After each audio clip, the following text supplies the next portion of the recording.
Og så til vores hjørne, hvor vi ser på politikernes retorik. Denne gang skal vi en tur over Atlanten, for godt en uge siden havde præsident Barack Obama besøg af Prime Minister Thorning-Schmidt. Well, I want to welcome Prime Minister Thorning-Schmidt to the White House and to the Oval Office. Og som du måske hørte i vores radioprogram på P1, så brugte præsident Obama en flot boksemetafor til at forklare Danmarks betydning i verden. That's fairly typical of the way that Danes have punched above their weight in international affairs. Ja, det er dejligt at få ros. Vi slår hårdere end vores vægtklasse berettiger til. Men hvor meget skal vi egentlig lægge i de ord?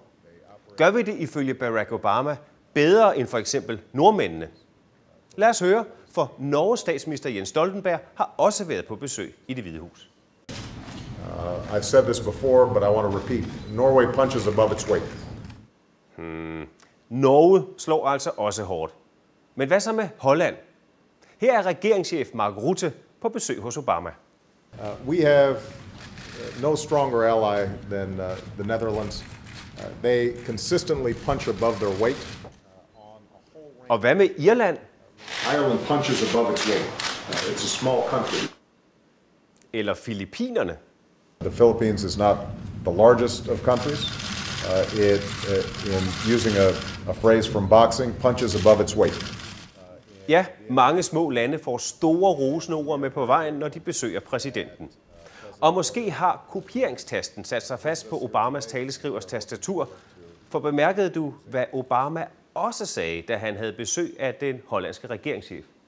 We have no stronger ally than the Netherlands. Men er det ikke som om, man også har hørt nogenlunde den vending før? We have no stronger ally than Australia. Jo, og måske mere end en gang. Poland is one of our closest and strongest allies. Great Britain is one of our closest, strongest allies. As I said earlier, Germany is one of our strongest allies. This state visit reflects the fact that the Republic of Korea is one of our strongest allies. Israel is one of our strongest allies. France is our oldest ally. La France est notre plus ancien allié. And continues to be one of our closest allies. Italy is one of our strongest allies. Japan is, of course, one of our strongest and closest allies.